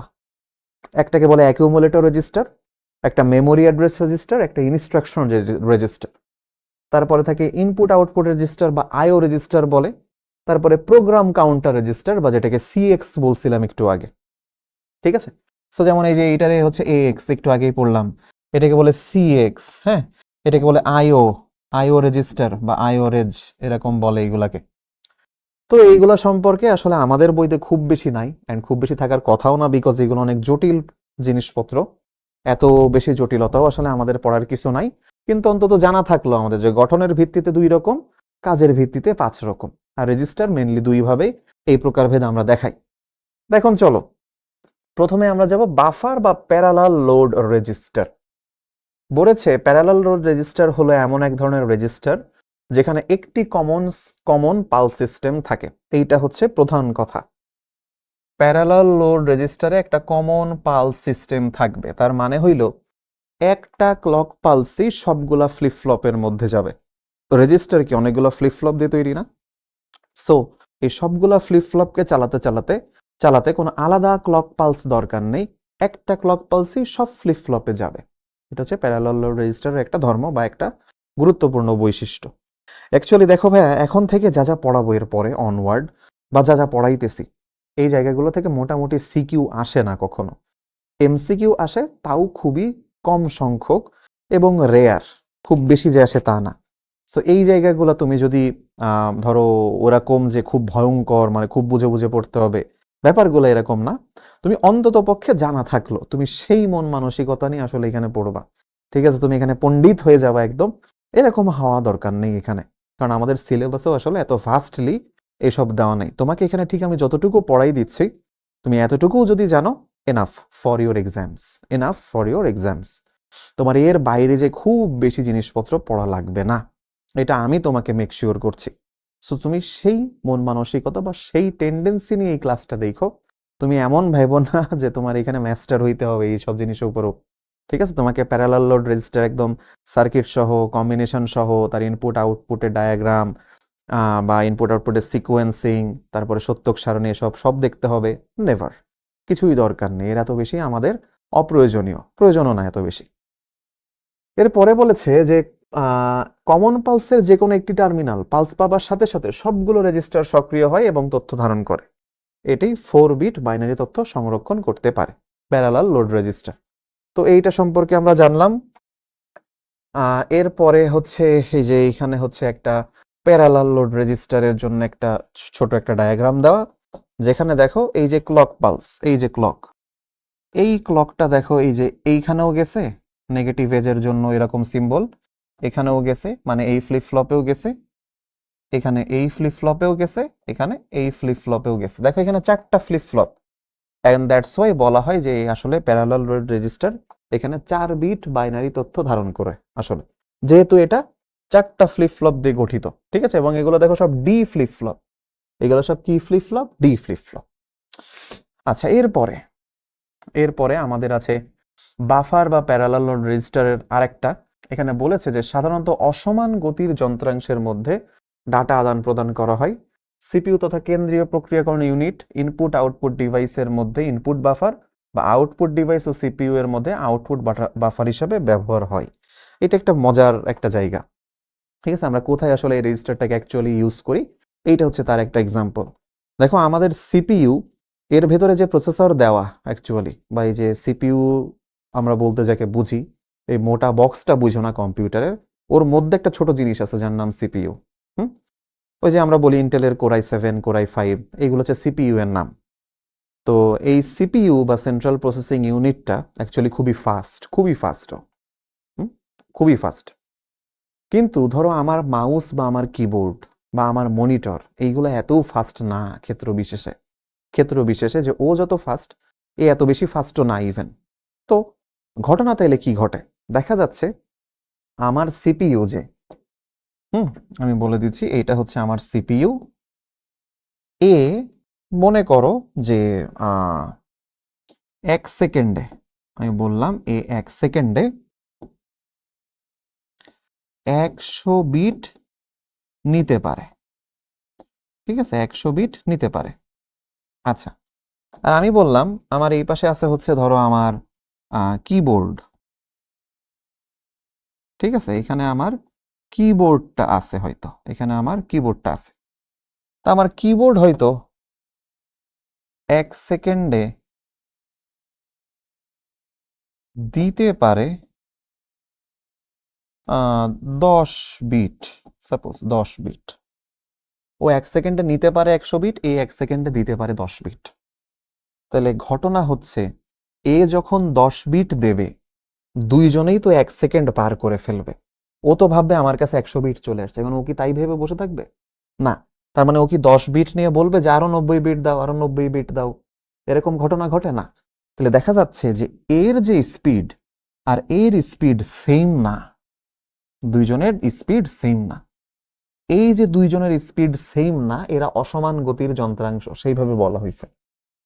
তখন এদের মধ্যে অ্যাকচুয়ালি যাতে এ যতক্ষণে 100টা বিট পাঠায় ততক্ষণ সিপিইউ যাতে ওয়েট করে, সিপিইউ যাতে ওয়েট করে, তার জন্য এই মাঝখানে একটা জিনিস ইউজ হয়, যেই জিনিসটার নামই হচ্ছে আমার এই বাফার রেজিস্টার বা এই প্যারালাল লোড রেজিস্টার। এটা বাফার মানেই কিন্তু হচ্ছে এই দেরি করানোটা, তাই না? আমরা ওই যে ইউটিউবে কি দেখি, বা ধরো কোনো ভিডিও দেখতে গেছি, ওই যে ভিডিও খালি এরাম ঘুরতেছে কিন্তু ভিডিও আসতেছে না, তার মানে কি? এটা লোড হইতেছে, কোনো লোড হচ্ছে না।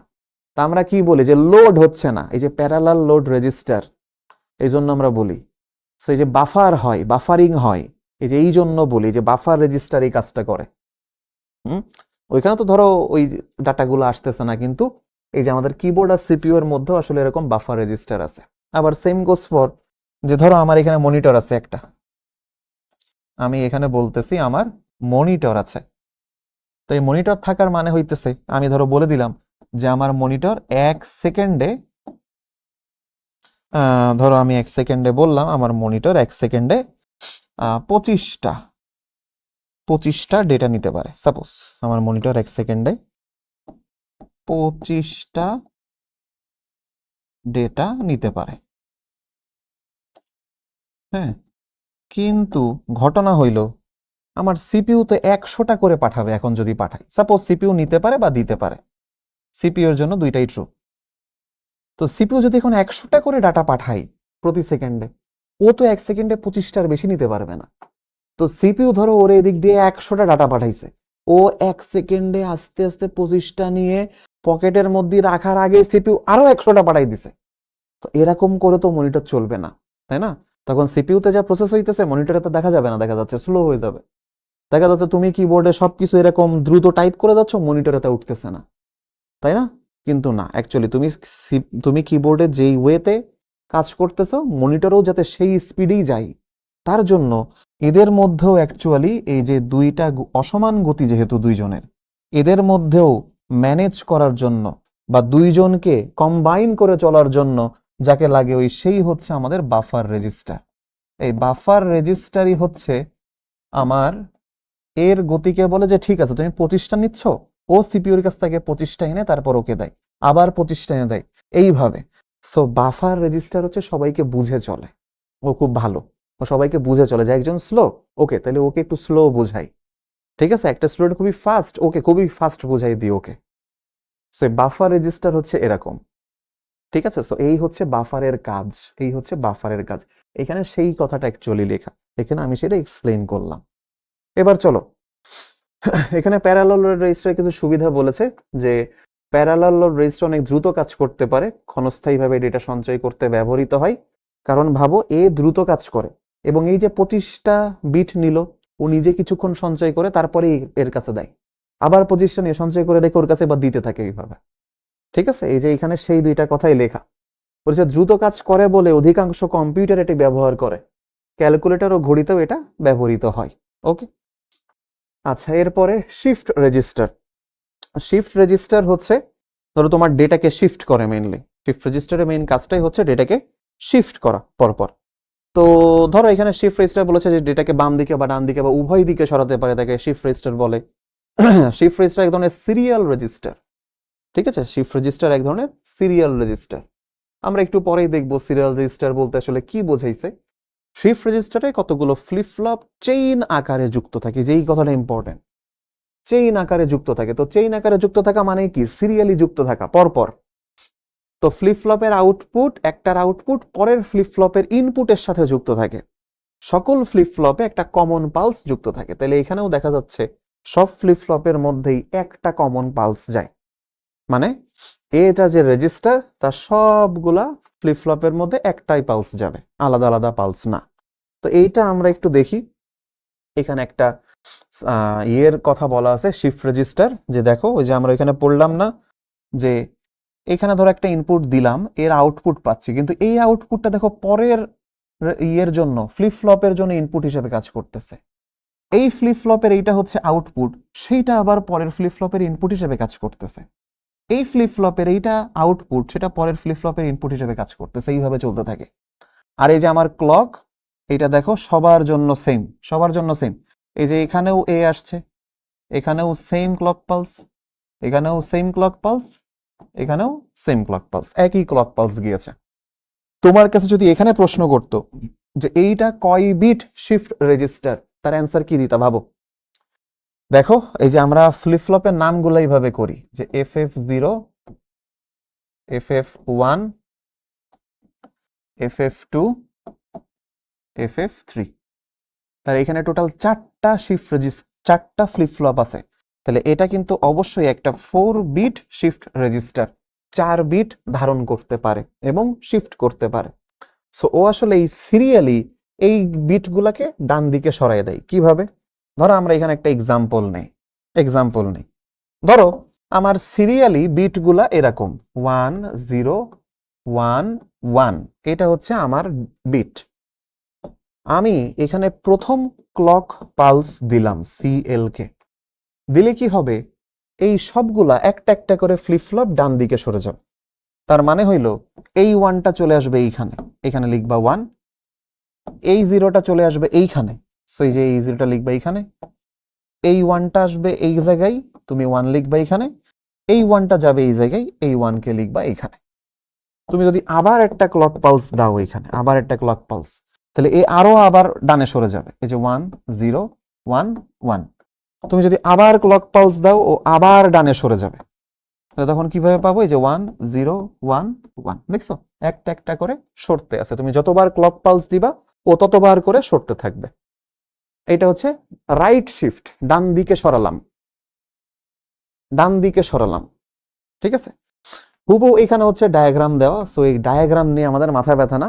হুবহু সেম জিনিস যদি লেফট শিফট হয়, রেজিস্টারের জন্য যদি লেফট শিফট করতে চাই আমরা, কিরকম? ধরো এখানে বললাম 1 1 1 0, তো লেফট শিফট। তার মানে তুমি আবার এখানে ক্লক দিছো, ধরো তুমি ক্লক পাঠাইছো, পাঠাইলে কি হবে? ও একটা একটা করে এদিক সরে যাবে। এই 1 এইদিকে আসবে, এই 1 এইদিকে, এই 1 এইদিকে, এই 0 এইদিকে। তার মানে যে 0 1 1 1। তুমি আবার যদি এখানে ক্লক দাও, এখানে যদি আবার তুমি ক্লক দাও, তাহলে আবার একবার লেফট শিফট ঘটবে। তাইলে তখন এই 1 চলে আসবে এইখানে, এইটা এখানে, এই 1 এখানে, এই 0 এখানে। আবার ক্লক দাও, আবার একটা ঘর করে এদিকে চলে আসবে। সো এইটা হচ্ছে লেফট শিফট, নাথিং এলস। ঠিক আছে? আচ্ছা, এটা গেল। এখন আসো কাজের ভিত্তিতে রেজিস্টারগুলো একটু পরিচয়টা আমরা জানি। তো প্রথমটা হচ্ছে অ্যাকিউমুলেটর। বলছে গাণিতিক বা যুক্তিমূলক অপারেশনের সময় ফলাফল অস্থায়ীভাবে যে রেজিস্টারে জমা রাখা হয় তাকে বলা হয় অ্যাকিউমুলেটর রেজিস্টার। ঠিক আছে? ধরো ঘটনাটা এরকম ঘটবে, তোমার কম্পিউটারের মধ্যে যে x plus y divided by 2, এরকম একটা ঘটনা ঘটবে। তাইলে তুমি যে কাজটা করো, মনে মনে x আর y এর মান আগে বের করো, এই দুইটার যোগফল বের করো, বের করে সেটাকে 2 দ্বারা ভাগ করো, তাই না? তাহলে এই যে বের করে কম্পিউটারও যোগফল ax এর মধ্যে রাখে বা অ্যাকুমুলেটর রেজিস্টারের মধ্যে রাখে, তারপরে সেই মানটাকে ও 2 দিয়ে ভাগ দেয়। ঠিক আছে? তারপর সেই মানটাকে 2 দিয়ে ভাগ দেয়, অ্যান্ড দেন এটাও কোনো একটা রেজিস্টারের মধ্যে সেভ করে রেখে দেয়। এইটাকে যে রেজিস্টারের মধ্যে রাখে তার নাম হচ্ছে ডাটা রেজিস্টার, dx। এইভাবে কাজ চলে আসলে। প্রথমে এই দুইটা যোগ করে ax এর মধ্যে রাখে, তারপরে ax এর মানকে 2 দ্বারা ভাগ করে সেটাকে রাখে dx এর মধ্যে, এইভাবে। সেই যে এই জন্য বলছে যে গাণিতিক যুক্তিমূলক বা অপারেশনের সময় ফলাফল অস্থায়ীভাবে, স্থায়ী না, স্থায়ীভাবে হচ্ছে dx, অস্থায়ী হচ্ছে ax এর মধ্যে রাখে। এরপরে মেমোরি অ্যাড্রেস রেজিস্টার, যে স্মৃতির যে স্থানে বলতে আসলে মেমোরির কথা বলেছে। এখানে আমাদের ভালো বাংলা বইতে মেমোরির বাংলা করছে স্মৃতি, যে স্থানে উপাত্ত বা নির্দেশ আনয়ন করতে হয়, উপাত্ত বা নির্দেশ মানে ডেটা আনতে হবে বা রাখতে হবে যেই অ্যাড্রেসে, সেটা যে রেজিস্টারে জমা থাকে তাকে মেমোরি অ্যাড্রেস রেজিস্টার বলে। অর্থাৎ তোমরা জেনে রাখো যে এইটা যদি আমার একটা মেমোরি হয়, মেমোরি আসলে অনেকগুলা ব্লকে বিভক্ত থাকে, ব্লকে। ধরো আমাদের কোন একটা থাকার জায়গা অনেক সময় এরকম বলে না যে ধরো উত্তরা এ ব্লক, উত্তরা বি ব্লক বা উত্তরা সেক্টর 1 সেক্টর 2। সো মেমোরির মধ্যে আসলে এরকম সেক্টর করা থাকে, মেমোরির মধ্যে এরকম অনেক সেক্টর বা মেমোরির অ্যাকচুয়াল ভাষায় বললে মেমোরি সেগমেন্ট করা থাকে এরকম অনেক জায়গায়। তো এই সব জায়গার এক একটা করে অ্যাড্রেস আছে, এই সবগুলা মেমোরির এই ব্লকের এক একটা অ্যাড্রেস আছে। তো এই কোথায় কোন অ্যাড্রেসে কোন ডেটা আছে বা কোথায় কোন ডেটা আনতে হবে বা রাখতে হবে, এই অ্যাড্রেসটা যে মেইনটেইন করে তার নাম হচ্ছে মেমোরি অ্যাড্রেস রেজিস্টার। এবার পরেরটাই যাই, বলেছে প্রোগ্রাম কাউন্টার, অর্থাৎ এখানে ও গোনার কাজটা মেইনলি করে, গুনতে পারে। ঠিক আছে, গোনার কাজটা মেইনলি করে। সো এ যে রেজিস্টার করে সেটাকে ওই যে আমরা সিএক্স বলি, কাউন্টার রেজিস্টার।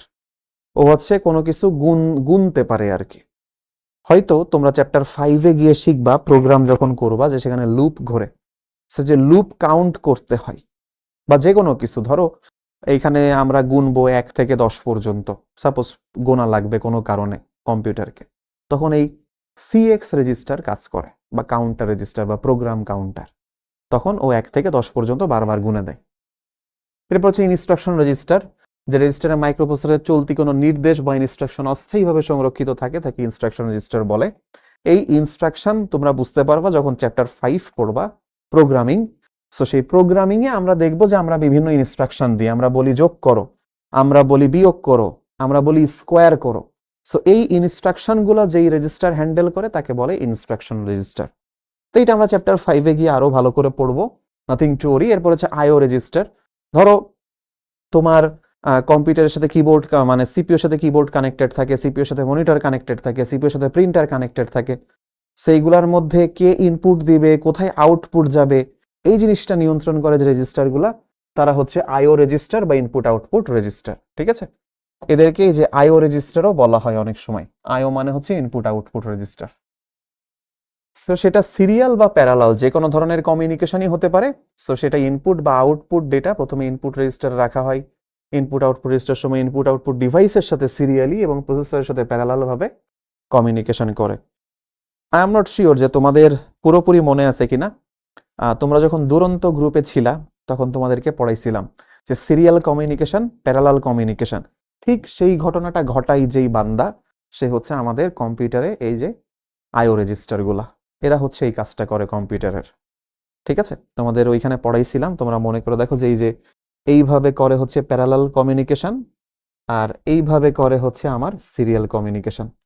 ঠিক আছে, তোমাদেরকে দেখাইছিলাম যে এই প্যারালাল কমিউনিকেশনে খরচ বেশি, তাই না, কিন্তু সময় কম, আর সিরিয়াল কমিউনিকেশনে খরচ কম কিন্তু সময় লাগে বেশি। ঠিক আছে, যদি মনে না থাকে ওই ভিডিওগুলো একটু দেখে নিতে পারো দুরন্ত গ্রুপ থেকে। আচ্ছা, এরপরে আসো এবার আমরা কাউন্টার শুরু করব। রেজিস্টারের পোর্শনটা ডান, এবার আমরা কাউন্টার পড়া শুরু করব।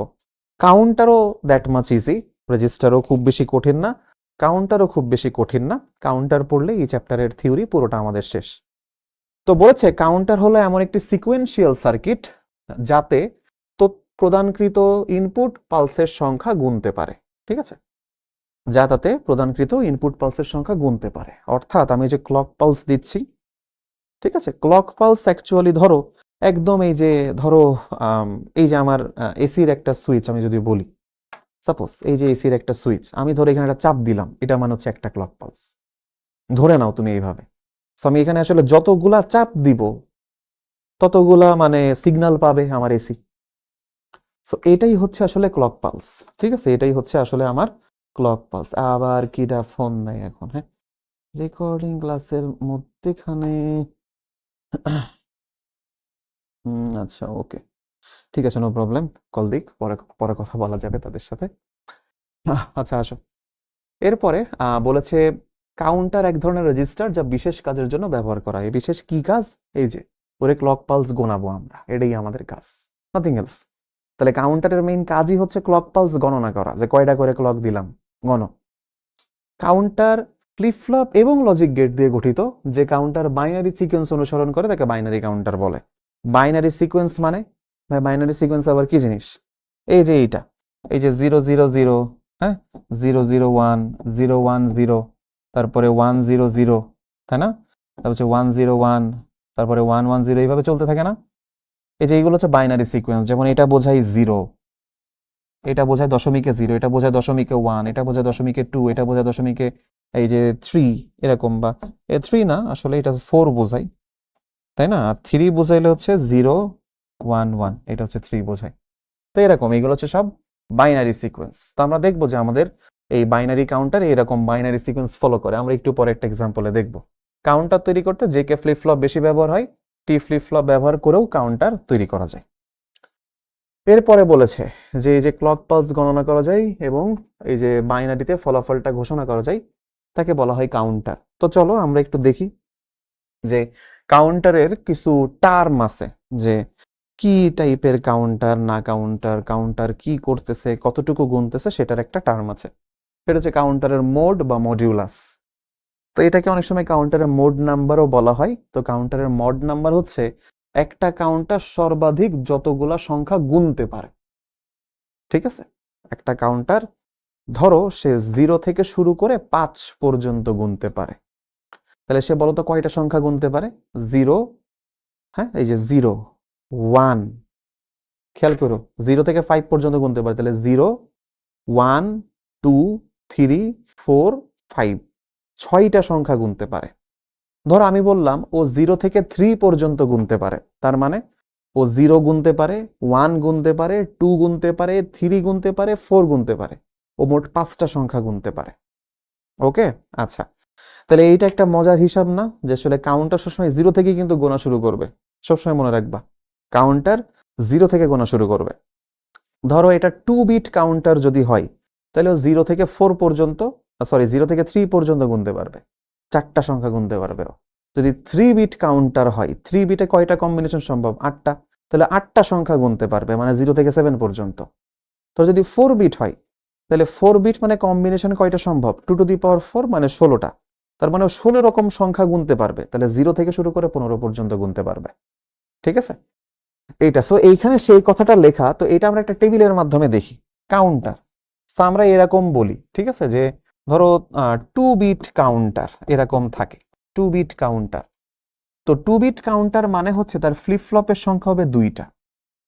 ঠিক আছে? তার মোট নাম্বার সে গুনতে পারে 2 টু দি পাওয়ার 2, ঠিক আছে, মানে 4টা।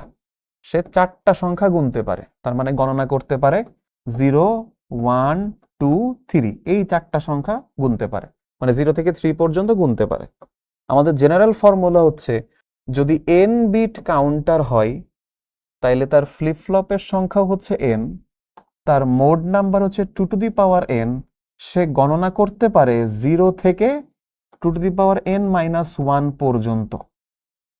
ঠিক আছে? সে গণনা করতে পারে 0 থেকে এত পর্যন্ত,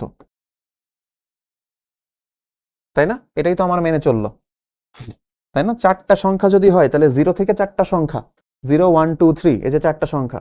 তো এই 3 মানে কি? তাহলে 2 to the power n minus 1 না? 3 মানে এই যে 2 টু দি পাওয়ার n মানে তো 4, তাহলে 4 এর থেকে 1 বাদ দিলেই তো 3 হয়। দেখো আমরা আরো কয়েকটা করি। ধরো আমি বললাম 3 বিট কাউন্টার, তার মানে তার ফ্লিপ ফ্লপের সংখ্যা 3টা, তাহলে তার mode number 2 to the power 3, that means হচ্ছে 8। অর্থাৎ সে গুনতে পারে 0 থেকে 7 পর্যন্ত। কেন? 8টা সংখ্যা গুনবে, তাহলে 0, 1, 2, 3, 4, 5, 6, 7। দেখো 4টা আর 4টা, মোট 8টা সংখ্যা গুনতে পারছে, এই জন্য 2 to the power n minus 1। ধরো বললাম 4 বিট কাউন্টার, তাইলে তার ফ্লিপ ফ্লপের সংখ্যা 4টা, তার mode number 2 to the power 4, that means 16। তাহলে সে গুনতে পারবে 0, 1, 2, 3, 4, 5, 6, 7, 8, 9, 10, 11, 12, 13, 14, 15, 15 পর্যন্ত সে গুনতে পারবে। 16 না, কিন্তু 15 পর্যন্ত, কারণ টু দি পাওয়ার n এর মান 16, সো গুনতে পারে 0 থেকে to the power n - 1, that means 15 পর্যন্ত গুনতে পারবে। ওকে, আচ্ছা এবার আসো কাউন্টারের প্রকারভেদ। কাউন্টার প্রধানত দুই প্রকার, সিনক্রোনাস আর অ্যাসিনক্রোনাস কাউন্টার। কাউন্টার প্রধানত দুই প্রকার, সিনক্রোনাস আর অ্যাসিনক্রোনাস কাউন্টার। সো এই সিনক্রোনাস করা আর অ্যাসিনক্রোনাস করা দুইটাই করা হয় আসলে ক্লক পালস প্রদানের মাধ্যমে।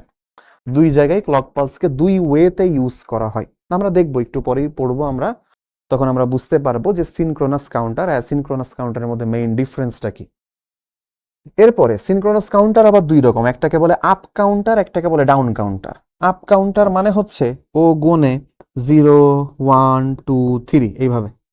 ডাউন কাউন্টার মানে ও গুনে 3 2 1 0 এইভাবে। ওকে, আচ্ছা এরপর হচ্ছে রিপল আপ কাউন্টার আর রিপল ডাউন কাউন্টার। অ্যাসিনক্রোনাস কাউন্টারও দুই রকম। সো ও রিপল আপ কাউন্টার মানে একই, 0 1 2 3, আর ডাউন কাউন্টার হচ্ছে 3 2 1 0, এইভাবে গুনতে পারে।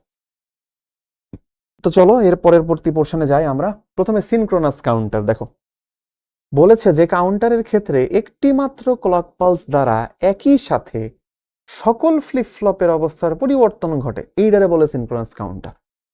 ঠিক আছে, আমরা দেখতেছি যে সিনক্রোনাস কাউন্টারে একই ক্লক পালস সব ফ্লিপ ফ্লপে যাবে। অ্যাসিনক্রোনাস কাউন্টারে এটা হবে না।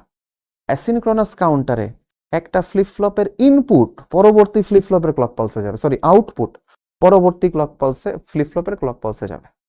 আমরা দেখবো সিনক্রোনাস কাউন্টার আসলেই দেখব যে এখানে যেমন সিনক্রোনাসে সবগুলা ফ্লিপ ফ্লপ একই ক্লক পালস পাচ্ছে, অ্যাসিনক্রোনাস কাউন্টারে হবে যে একটা ক্লক পালস যাবে ফ্লিপ ফ্লপে, ওই ফ্লিপ ফ্লপের আউটপুটটা যাবে পরের ফ্লিপ ফ্লপের ক্লক পালস হিসাবে, সেইটারও আউটপুট যাবে পরের ফ্লিপ ফ্লপের ক্লক পালস হিসাবে, এমনি করে চলে অ্যাসিনক্রোনাস।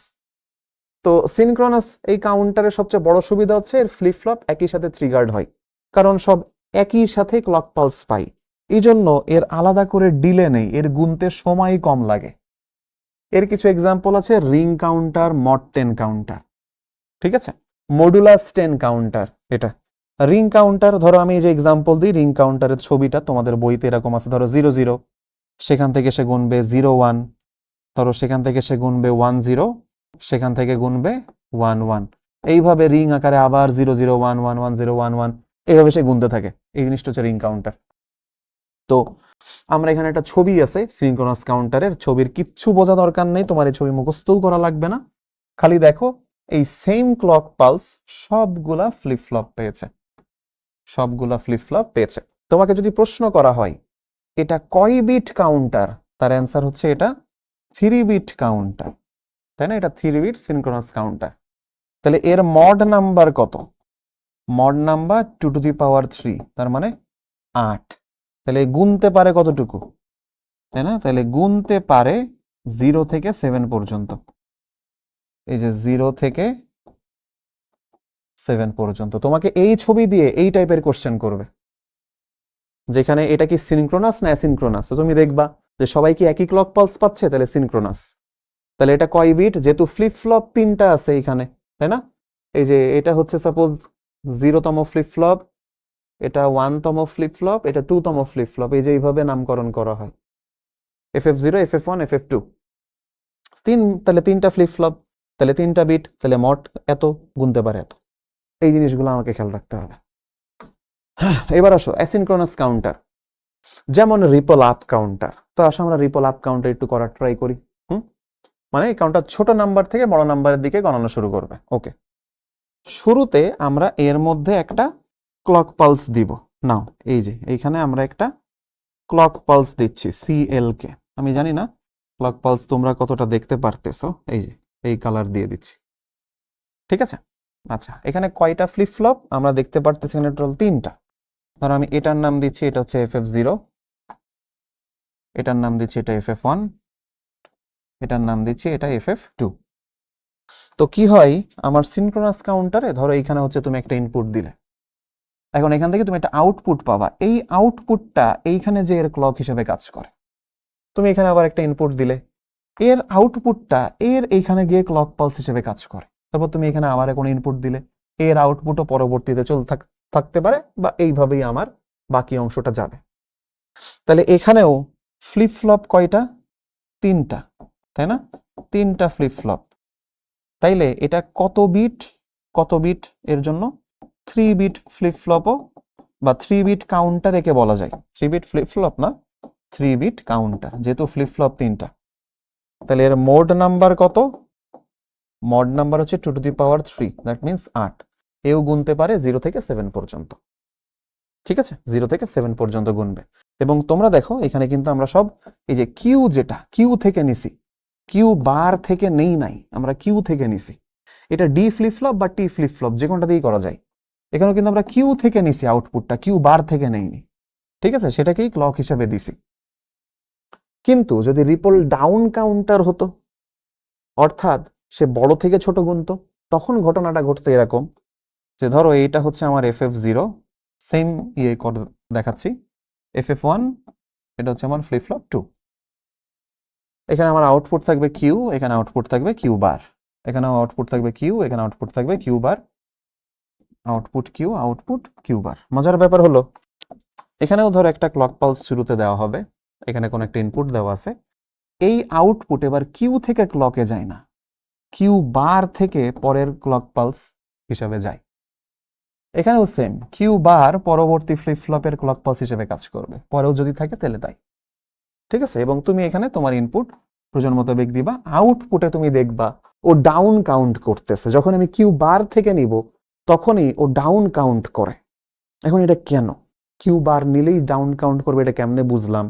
আর যদি কিউ থেকেই নেই তাহলে কেন আপ কাউন্ট করবে, এটা কেমনে বুঝলাম? এটা বোঝার জন্য এবার আমরা এখানে একটা ছোট ছকের মাধ্যমে সে কাজটা করব। ঠিক আছে, ছোট ছকের মাধ্যমে সে কাজটা করব।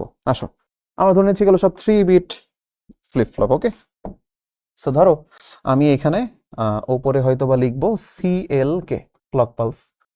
ঠিক আছে, ক্লক পালস গুলো নিব। আর এখানে ধরো আমি বলছি FF0, FF0 তে কি আসবে? FF1, FF2। এখানেও সেম, FF0, FF1, FF2। ঠিক আছে, এদের আউটপুটে কি আসবে সেটাই আমি দেখতে যাচ্ছি।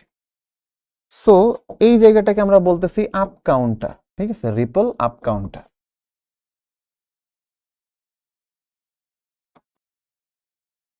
এইটাকে বলতেছি রিপল ডাউন কাউন্টার। ঠিক আছে, সেই সব জায়গায় কিন্তু আসলে আমরা এই যে এর জন্য FF0 এর জন্য কিন্তু আমরা কিসেরটা পাইছি? কিউ এরটা নিছি। আচ্ছা সরি, এই কালি দিয়ে লিখলে মনে হয় তোমরা দেখতে পারবা না। এর জন্য কিন্তু আমরা এটা দিয়েও মনে হচ্ছে দেখা যাবে না, এটা দিয়ে দেখা যাবে হয়তো। কিউ এর আউটপুটটা নিছি, কিউ নিছি আউটপুটে কিউ নিছি। কিন্তু এইখানে আমরা কাকে নিছি? কিউ বারকে। এখানে নিছি কিউ বারকে, এখানে নিছি কিউ বারকে। আচ্ছা এবার আসো, তো আমাদের এখানে ক্লক পালস কয়টা গণনা হবে? যেহেতু 3 বিট, তো ক্লক পালস গুনতে পারে, তাই না? তো কখন? 0 থেকে 7 পর্যন্ত গুনবে। তাহলে আমরা এখানে এই যে এইভাবে দিব, হ্যাঁ, যে এই যে কি বলে আমাদের ফার্স্ট ক্লক পালস, তারপর হচ্ছে সেকেন্ড ক্লক পালস, থার্ড, তারপর হচ্ছে ফোর্থ, তারপর হচ্ছে ফিফথ, তারপর হচ্ছে সিক্সথ, তারপর হচ্ছে সেভেন্থ, তারপর হচ্ছে এইথ, তাই না? 8টা ক্লক পালসও গুনবে। তাহলে এই যে কম্বিনেশন কিরকম হবে তার জন্য, এই যে কম্বিনেশন সহজ, 0 1 0 1 0 1 0 1, এরপরে 0 0 1 1 0 0 1 1, এরপরে আবার ডাবল করো, 4টা 0 4টা 1, তাই না? এই 0 0 মানে কি দেখো তো, তিনটাই 0, এটা কার ইকুইভ্যালেন্ট? শুধু 0 0 0 1 কার ইকুইভ্যালেন্ট? বাইনারিতে 1, এটা 2, এটা করলে হয় 3, এটা করলে হবে 4, এটা করলে পাবো 5, এটা করলে পাবো 6, এটা করলে পাবো 7। তুমি গুণা দেখো যে 4 to 1, 4 to 1 ফরম্যাটে ফেলাও, 4 to 1 লাস্টে থাকবে 7, আর প্রথমে 0, সো প্রথমে হচ্ছে 0। তাহলে দেখো 0 থেকে 7 পর্যন্ত গুনবে এই যে 8টা ক্লক পালসে। 8টা ক্লক যদি হয় তাহলে মোড নাম্বার 8, তাই না? গুনতে পারবো তো 8টা, যেহেতু 3 বিট কাউন্টার। সো 0 থেকে 7 পর্যন্ত কাউন্ট করলো। এখন আসো কিউ বার, তাই না? আমরা এখানে কি নিছিলাম? কিউ, বাট এই পাশে কি নিছি? সব কিউ বার। তাইলে এটা যদি 0 থাকে তাহলে এখানে তিনটাই হবে 1, এখানে 0 0 1, তার মানে এখানে হবে 1 1 0, তাই না? এখানে আছে 010, তার মানে এখানে আসবে 101। যেহেতু বার এখানে ছিল সব কিউ এর ভ্যালু, সো এখানে কিউ বার হয়ে যাচ্ছে। যেমন 011 এটা হয়ে যাবে 100, তাই না? তারপরে 100 এইটা হয়ে যাবে 011। তারপরে 101 এটা হয়ে যাবে 010। তারপরে 110 এটা হয়ে যাবে 001। আর লাস্টে দেখো তিনটাই 1, তাহলে এখানে তিনটাই হয়ে যাবে 0। এইবার তুমি একটু ভাবো তো, এখানে গোনা দেখো, যেই বাইনারিকে দশমিকে কনভার্ট করো, তাহলে এইটা দেখো আসবে 7, এইটা আসবে 6, এইটা আসবে 5, এটা 4, এটা আসবে 3, এটা আসবে 2, এটা আসবে 1, এটা আসবে 0। দেখলে? তাহলে কিউ বার নিলে ও 7 থেকে 0 পর্যন্ত গুনবে, আর কিউ নিলে 0 থেকে 7 পর্যন্ত গুনবে। দ্যাটস ওয়াই এটা রিপেল আপ কাউন্টার, ওই পাশেরটা হচ্ছে রিপেল ডাউন কাউন্টার। জাস্ট এতটুকু বুঝলেই হয়েছে। ওকে, এই হচ্ছে ripple up ripple down counter, that's it. আর লাস্ট আমরা এদের একটু ব্যবহারটা শিখে নিই, যে ডিজিটাল ইলেকট্রনিক্সে কাউন্টারের উল্লেখযোগ্য ব্যবহার হচ্ছে ক্লক পালসের সংখ্যা গণনা করে, টাইমিং সিগন্যাল প্রদান করে ডিজিটাল ঘড়িতে, ডিজিটাল কম্পিউটারে, আর অ্যানালগ সিগন্যালকে ডিজিটাল সিগন্যালে রূপান্তর করার কাজেও আমাদের কাউন্টার ইউজ করা হয়। ওকে, সো দ্যাটস ইট। এই পর্যন্তই থাকবে আমাদের এই ক্লাসটা আজকের। সো নেক্সটে আমাদের সিকিউ এমসিকিউ সলভিং ক্লাসও আসবে তোমাদের জন্য, তো সেই ক্লাসও তোমাদের সাথে দেখা হচ্ছে। সো থ্যাংক ইউ সবাইকে, আজকে এ পর্যন্তই, টাটা।